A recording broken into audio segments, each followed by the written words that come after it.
For a worldwide audience that doesn't know what it entails to prepare to train for a fight, talk about that for us. Oh, there's so much involved. I mean, look, it's very hard to train. It's very hard. There's so much involved, It's the sparring. It's something that people don't see what happens behind the scenes. Not only in training physically, you're doing all sorts of road running, your hills and your sprints and stair work. And then you've got the pad work, speed work, strength work, the sparring. But, most importantly, I think it's also the training you kind of do you're outside of the gym, because you can't, it's all good and well going into the gym and getting the work done, but it's the mindset of all of it. It's that mindset that's really important. So, I think it's the after hours as well that plays a part, the recovery you get, the food that you eat, it's just the lifestyle. So it's a different way of adapting. You've got to sacrifice basically your life. I mean, you can't go to there's many birthdays and stuff like that you miss out on, and parties and stuff like that. But, it's when you want to achieve these things in a chosen sport, I mean, it's what you've got to sacrifice. So, yeah, it's just a commitment you've got to make, the lifestyle of it all. So not only the involvement in the training itself, but, outside of the gym as well. So, yeah,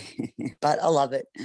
I love it. Well, I no love the hard question that you work. should love it. Listen, Susie, you're 28-3, and you arguably should be 31-0. I mean, we'll definitely talk about that. So I could definitely see why that you love it, and you've been one of the most dominant women's fighters over the past 15 years or so. And I'm curious then, since you got into fighting, in terms of your training, has that changed? Have you changed a bit on how you prepare for a fight since you first started when you got into the ring? I still got my superstitious stuff.